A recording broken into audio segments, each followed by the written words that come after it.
So we have our special guest in the building. Do you want to do the honors? No, you can do the honors, or he can do the honors. Yeah, let him introduce himself. Why not? Who do we have in the building? Pat Blake. Okay. I'm a writer and producer in theater, and I just wrote the book for a hip-hop musical about unjust convictions, and the rapper who wrote the music is named Shael, and he's a rapper from Chicago. Okay. Nice. I'm excited about having him here. This is like a first for us. He's different from the other guests that we usually have. Yes, and this is a hip-hop show, Patrick, so I want you to know that first and foremost. This is a hip-hop audience, but what I do like to do is, I like to go left sometimes because I believe that the listeners, when they think of anybody who's a hip-hop head and loves hip-hop, I believe they only think that the only room in hip-hop is to be a rapper. Maybe a DJ second, and we know which way that can go. A producer third. And even with that, it's never really exposed, so that's why I interview producers too at the same time. But, you know, this is a little bit interesting because what we're doing is, of course, a form of entertainment, which is writing and producing plays. Yeah. And at the end of the day, I think it's, people don't know how important it is. One is, you know, I've been to a couple of plays in my life, but when I think of a play, I think Broadway. Mary Poppins and shit? No, not Mary Poppins. Little Shop of Horror. And I think I did a John Leguizamo play one time. I forgot what was the name of it, but it was pretty good. But I'm looking at that as I'm paying the theater $20, $30, $40, $50, whatever it is, and they give a piece of it to the performer, and that's it. I've never looked past it and knew that there was point structure for writers. I guess I want to say royalties, mechanical royalties. Writers get typically 6 to 8% of the gross. So if your gross is $1 million a week, you get 6 to 8% of $1 million a week. Nice. Wow, that's crazy. I'm about to start writing some shit. And let me ask you a question, right? Of course, you're producing and writing. How many years you been doing this? About 10 years now. Okay. What brought you to that? Well, I did it in college. I did theater in college, and I was a regular, boring, old fart business guy. Okay. And when I hit my middle age, I don't want to do this anymore. I want to do something fun. Right. And so I started thinking about theater, and I started getting into theater and doing the producing side, the money side. Right. And then the theater I was involved with downtown, one of the guys there said, "You got to do something creative." Right. And I said, "Well, I got a D in my acting class in college, so I guess I'm not going to be an actor, and I'll be a writer." And so I wrote something, and he looked at it and criticized it and sent me back, and I rewrote it, and that's how I got started. Well, before we get into the hip-hop musical, which is what we want to talk about. I want to talk about that on the next break. I really want to, right now, I want to talk about your situation, how you got into it. Yeah. And go ahead, Jay. And I'm just, curious as to the body of work that you've done so far. Like, what are some, other plays As a producer, the most famous play that I did was called The Exonerated. Okay. And it was written by Eric Jensen and Jessica Blank. And it was it was a true story of 6 people who had been convicted of capital murder and turned out to be innocent. And the process that brought about their eventual exoneration. Right. And so it was done with court transcripts and interviews and things like that, so we're all true stories. Right. And then I did a play called In the Continuum, which is about an African woman and an African American woman who find out they're pregnant and HIV positive when they go to the doctor, and how the two different cultures deal with women in that situation. So your work deals with realism, and, yes, you know what I'm saying, things that people could definitely relate to. Yeah. And it's there. A lot of the stuff that I produce is political plays. Right. And so I've done a play. The only one that wasn't really political was a play called Play Dead, which we did down in the village this summer. That was written by Teller of Penn and Teller and Todd Robbins, and it was Scary Magic Tricks. Okay. Yeah, I seen promo for that. Yeah. We killed an audience member and dissolved their body in acid and brought them back to life at the end of the show. Crazy, yeah. Wow, that's exciting right there. It was definitely something to see. It was great fun. It was great fun watching the reactions, and then at parts of the show, the lights were turned out absolutely black. You could not see your hand in front of your face. Wow. Except for security, we had people with night vision goggles and things like that. And it's interesting what people will do when they think no one can see them. What are some of the things you guys saw behind the scenes? Some of the weirder things. A young lady and her boyfriend were in the front row, and she was entertaining him in ways that while the thing is going. Yeah, because it was pitch dark. I get that in a movie theater. Oh Lord. So I had a few things like that. Oh, okay. We had a bride came with a bridesmaids party, and she was too scared to stay through the whole thing, so she ran out screaming and intermission. Wow. So to me, you know, again, of course, we work right here in Broadway. We see this. I've been seeing this forever, you know, and I've never thought that in that entertainment field there will be this kind of money. Not money in. I don't look at it as big money. I look at it as great long-term money for writing, producing. Of course, now performances. How do you guys go about picking the right people? Do you mean casting? Yeah, casting. Yeah. There are people called casting agents, right? And they've got headshots, pictures of actors on file, and so you come in. I'm doing I've written a short play, which is a short play festival down in the village in June. Right. And so I've got 3 men who in their 30s to 50s and 1 woman in her 20s. And so I just say, you know, give me a list of actors that you like. Right. And I look at them and say, let's interview these or audition these people. Oh, okay. So it's like Nels can't just walk up in there and audition, right? He can't. You have to have a background. Yeah. Oh, I could. There are open auditions where right. anybody can walk in and audition, but you wait in line and things like that. Right. And I know a lot of actors that came out of plays. Yes. Like over the years, Denzel Washington. Yes. I mean, I kind of one thing I did learn over the years was a lot of our great actors now really all came from plays. Like. Yeah. I mean, a lot of them. And not they're going back to it, too. After they do the movie, they're going back to it. If theater is performing, and it's performing live, right. So if you're doing a movie, you've got 15, 20 takes. Right. And you can get the right performance that you want. In a play, you're naked out there. It's like you're performing like you're doing a concert. You know, if you make a screw-up, people are going to, right. You know, and there's no second take. Right. And that's why a lot of people who are film actors really want to do stage. It's just the difference is they don't get paid as much. So. Right. Wow, this is crazy. So Patrick Blake is in the building. This is G-Unit Radio Shades 4-5.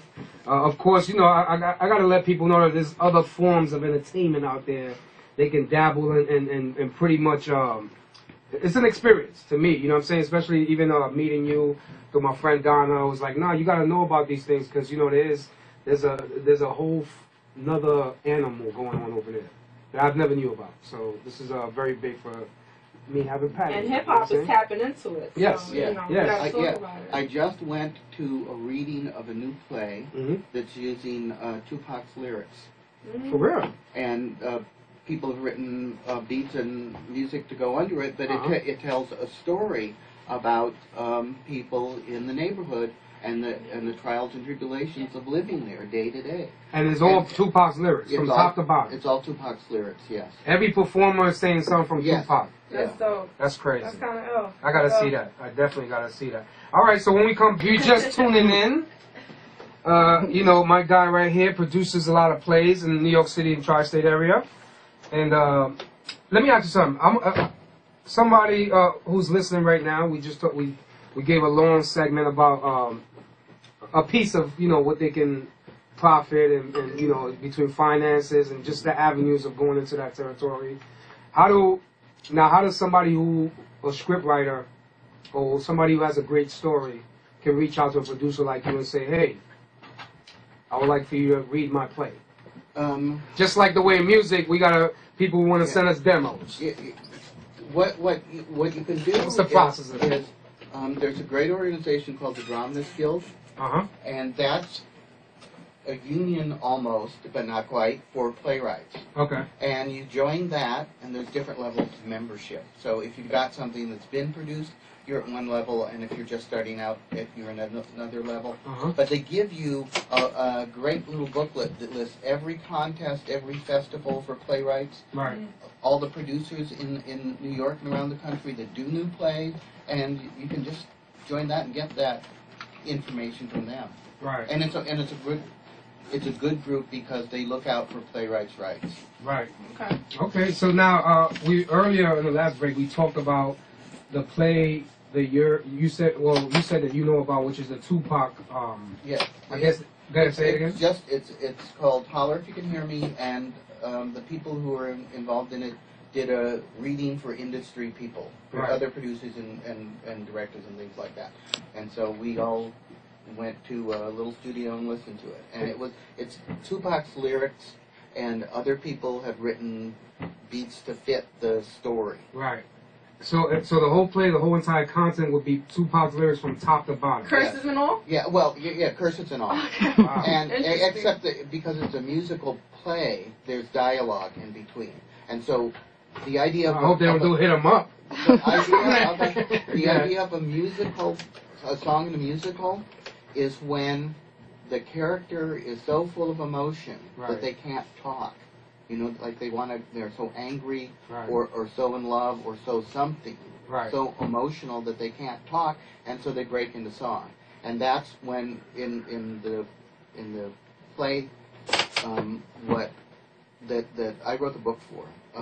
This guy just is really come to the realization that he's going to spend the rest of his life in prison. Right. And so he just goes into this rap about I'll never be free. Right. And we have that on our website, on the website for the musical, which is freedomthemusical.com. Right. Okay. I would love to see. I think that would just be different. Like imagine seeing somebody saying, "Me and my mama had beef." 15 years old, kicked out in the streets. I know. So it's just weird that you're saying that because with rap music, there's so many stories over the years. Right. Like I mean, you know, this is a big business, and easily 30 years in right now. Do you know how many stories, especially with these icons like Tupac and Notorious B.I.G.? I mean, it's LL Cool J is ridiculous. Yeah, and I think it's starting. People in theater are starting to realize the power of rap to help tell a story. Right. That's what my question was, because I mean, not to sound biased or anything, but looking at you, I wouldn't think that you're like a hip hop, fan or anything like that. But that's the lovely thing about hip hop. You look like the manager at Best Buy. Yeah. You never know. Hip hop transcends, so you never know who is into it. So like you, when you got called to check out that Tupac musical thing, when you sat there and you were looking at it, what were your thoughts? Did you say this is gonna like really work? It's dope. I really enjoyed the experience. I thought it was really good. Some rap has been used in plays. Right. In the Heights, which is on Broadway in Monotony, Lin-Manuel Miranda is doing a new show called Hamilton Mixtapes, because the story of Alexander Hamilton, the first U.S. Secretary of the Treasury, was so today. He grew up poor in the islands. Right. He moved to New York, became really rich and famous, and then somebody shot him in a duel. Wow. And shot him and killed him in a duel. Right. And so that story about Hamilton the play's called the Hamilton Mixtape, and it's the Hamilton Mixtape. They're putting it to like hip hop music. And all of instead of like in the Heights where there was some rap, some salsa, some other kinds of music. This is, from what I understand, all going to be rap. Wow. And the hardest thing to do is convince people who are so used to traditional theater to convince them that hip hop can carry an entire show, can be the only musical expression in that show. Do you think it'll be respected as much as your typical, like you say, your traditional plays? Yes, I do. That's one thing. Not to cut you off, Pat. In hip hop, especially the people in the background, I guess in theater on your side and in our side in corporate music, I'm not going to call them the older folks. I'm going to call them just the people in power that really don't get certain things. And I'm pretty sure in your world you see that, like, okay, what's the big, you know because you follow rap music, but some other executive might be like, Tupac was, nothing to me. You know what I'm saying? He was a hooligan. Right. So, or he could look at it like that. How do you break that? You break it the same way that Hair broke the prejudice against rock music in the 60s. when it was used in hair, and all of a sudden the play made millions of dollars. That's what makes people pay attention. Yeah, the idea, part of the idea of doing this is to expand the market for rap. Right. Because right now you can make money if you perform. You can make money if you put out a CD. But that's it. If you're a rock writer, you can make money if you put out a CD. You can make money if you perform, or if you write the score for a musical, because you can collect and not basically just sit back and do that. And if we're successful, Shail, the rapper, and I, in doing this, it'll open it up so people can make money doing something other than writing and putting out CDs and performing. Right, and because we all know where the CD world has been in the past 5 years in this music industry. Of course, with the digital game coming in and being a younger generation, as I see it, you know, it is going through a kind of a hell right now, you know, for physical CDs. You know, when you see your Target and Walmart, the section keeps getting smaller and smaller.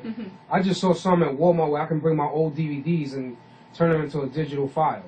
Yeah. You know, so things are changing out there, and I wish people would change a little bit faster with what's going on. The point is that there's different outlets out there, and, you know, and different outlets are now looking to hip-hop. You know what I'm saying? So with that being said, tell us about your new project, a hip-hop musical, right? Yes. What does that entail? Because I did The Exonerated, which was about innocent people who were put on death row for something that they didn't do, I wanted to fictionalize and musicalize that. And I got the idea of, because of the story that it was telling, that hip-hop would be the perfect music for it, to tell that particular story. And so I talked to my friend Donna Hart. And, shouts to Donna. Yes. The background taping.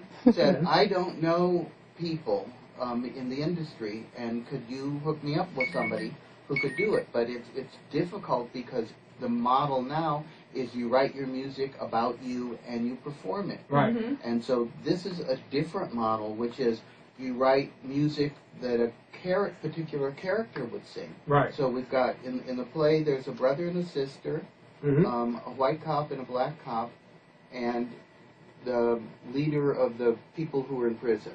Right. And those 5 characters. And the idea is that this poor guy walked out in the middle of the street, was misidentified, which happens in people who have been convicted for crimes based on an identification alone. 30% of the time, or a third of the time, they're misidentified. Right. They didn't do it. That happens a lot. Yeah. And if you run that statistic by somebody, they're going to go, oh, yeah, but when they're on a jury, they'll still vote to convict the person because they'll say, well, somebody ID'd them. Right. If they see a play where they see how that happens, how a person can say, well, maybe it's him, maybe it isn't, and the police are going, well, you're useless if you can't give us a real ID. Right. And the person goes, I don't want to be seen as useless. Right. Okay, yeah, it is him. Right. And I get more definite the longer I'm talking about it. And they see that process, and so the next time they're on a jury and there's a person being accused, and all they have is a person's ID, they're going to look at that ID a lot harder. So maybe somebody who would have gotten convicted won't get convicted, who was innocent won't get convicted based on that. Like the case of The Exonerated, when the play was done before the then governor of Illinois, he was so moved that, even though we don't claim credit for it, he went back and commuted the death sentences of everybody on death row in Illinois. Wow. And that's one of the things that we want this play to do, which is to show people, potential people who are thinking about the criminal justice system, that people can be misidentified. That one of the scenes shows this innocent in the police station, and all he wants to do is get home because he's worried about his sister. Wow. And the police say, well, if you tell us you did it, but it was an accident, you can leave right now.